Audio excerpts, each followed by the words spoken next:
What up? Welcome back to the DC Multiverse collection.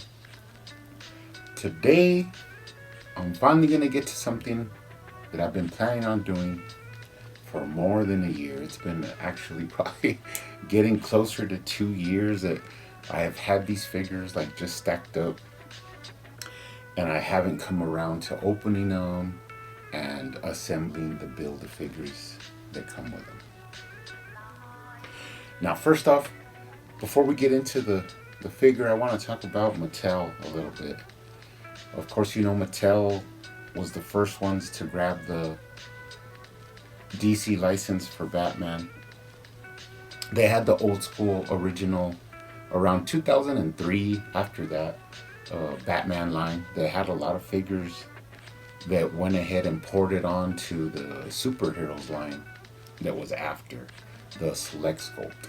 Now, I do have a collection of Select Scope that's open, but it's not that big, and there's not really a lot of figures in that line. But you can amass a little collection from there, and I do still have shelf space, so eventually I'll be picking up other ones that I don't have. And then they went on to DC Universe Classics. Now, of course, DC Universe Classics ran a good number of years. They went through a lot of obscure characters, and it's a large collection. After that, they kind of broke down and went into like different, like Batman Unlimited, Batman Legacy, which I also up there on the shelf. I do have those figures as well. That I don't have them all, but I have a majority of them. And eventually, I'll try to add on a couple of those figures from those collections. Like every once in a while, I'll just see one for cheap and I'll pick it up. And then once DC Universe Classics was done, limited, they went into the Signature Series, which also has a good number of figures in it. All of this before they finally sat down and decided on the multiverse. Now, the Mattel multiverse, the thing about that line was that it was a lot of that line is made up of live action figures, because you had Batman v Superman, Wonder Woman, Aquaman. All these movies came out during when they were running the multiverse. Now, me, I'm not a huge fan of live action figures. I think pretty much my favorite that they ever made from Mattel was that all black Ben Affleck Batman. It looks awesome. It has like a weird look to it that I love that figure.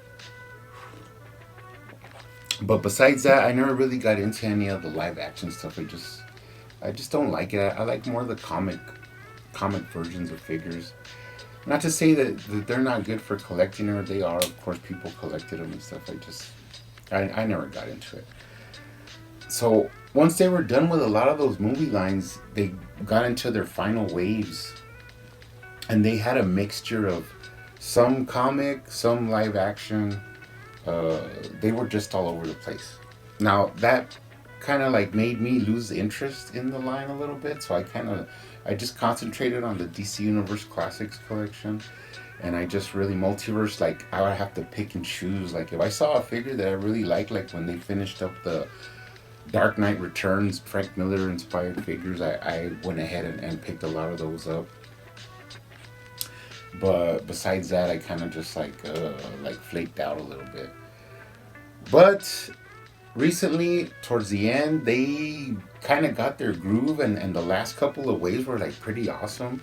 So it kind of sucks that they lost the license, because they were like hiding the pin joints, putting double jointed elbows, swivels on the feet. Like they were really like getting their groove in there, and they just lost the license. So they even left that final wave unreleased. They had a lot of awesome figures. The Simon Boz, the Flashpoint Aquaman, the Black Canary.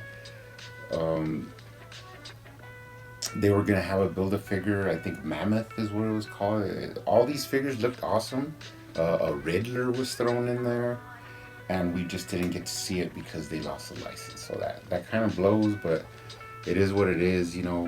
Now they moved on. McFarlane's moved on to the multiverse, and the 7-inch line. So it is what it is. So this brings us into today. I'm finally going to open up some figures that I've been wanting to open up. My DC Multiverse collection looks pretty small, but that's because I have a lot of box figures that I haven't opened yet, and I need to get up on the shelf to display.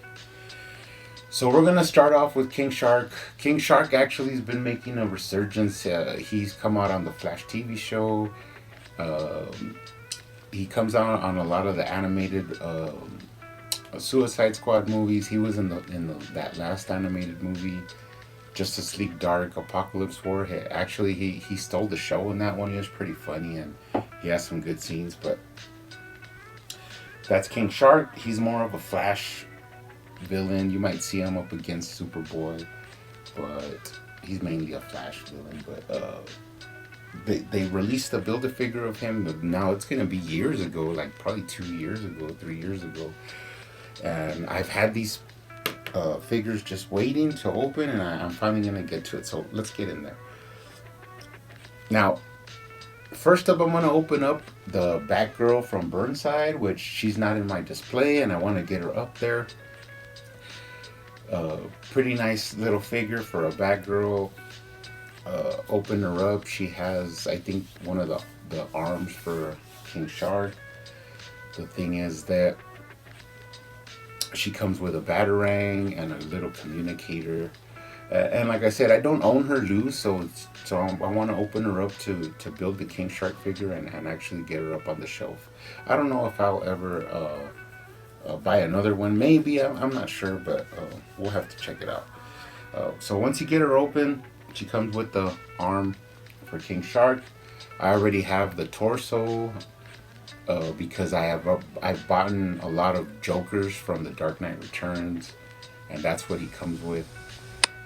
So in fact, I already have 2 torsos.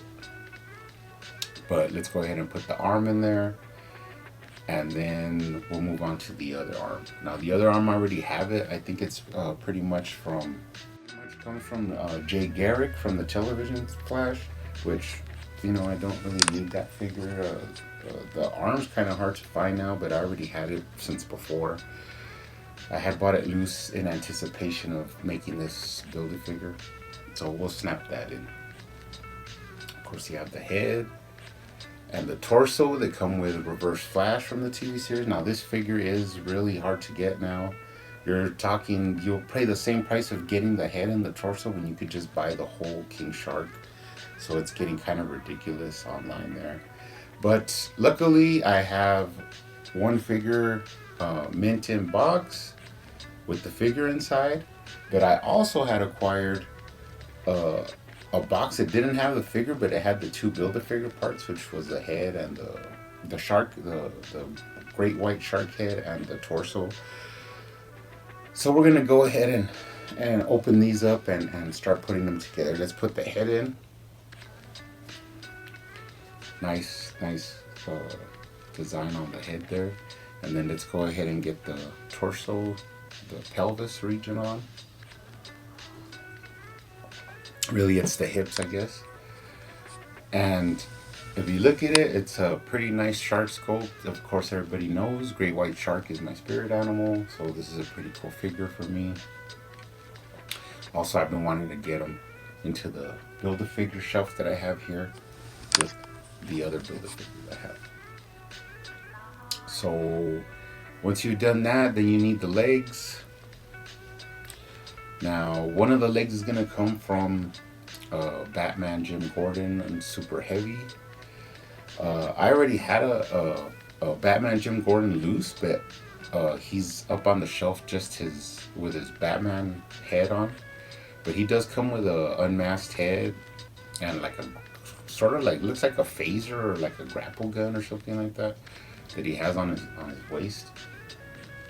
But I'm gonna actually display this one with the Jim Gordon head with the blaster in his hand, because like I said, I already have a Batman one up there on the shelf. So whenever things come with 2 heads, I like to try and get 2 figures, obviously. Now, once you do that, you could snap the leg on, and King Shark's pretty much almost ready to go here. The last leg, of course, comes with Hawkman from the TV series. This is another figure that actually this one is not as hard to come by. You could pretty much pick this one up for like $20. So when I have to pick up another leg, it won't be hard to do. But let's snap that leg in there. I do not own a Hawkman live action figure. I don't need it really, so let's just get the leg on there. So that's it.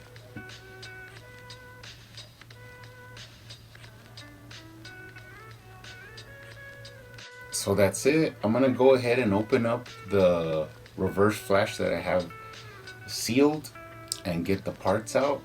And then I have an extra torso. And there also is the alternate hammerhead shark head that actually came with the Damian Wayne figure. I do have a Damian Wayne figure sealed, but that's up on the wall already. But I actually have a loose head. I had opened up a Damian Wayne a long time ago. It's that hooded Damian Wayne, and he's up on the shelf from the Court of Owls. But we'll use the torso. We'll put the hammerhead on and the hip part, the pelvic region. So all I have to do is track down the arms and the legs, and I'll have another King Shark figure, one with the shark head and then one with the hammer head, which is going to be pretty cool for the Build-A-Figure shelf. Alright guys, so now this is complete. I have my King Shark figure ready to go on my Build-A-Figure shelf with the shark head. Pretty cool. And I also have the hammerhead one ready to build. I'll just need to get the arms and the legs. But I have the hardest part to connect, so that's pretty cool. So like I said guys, I'm just happy to get this out of the way because I have been procrastinating on this for years already. Some figures that I didn't have up there, I'm ready to get them up there. I still have to do a couple of other ones like the Killer Croc and the Batman Samurai, and I think that Lex Luthor one I'll do it just to get it out of the way. But that'll be coming up in the next videos. It's a pretty lazy day. Everybody relax. See you on the next one.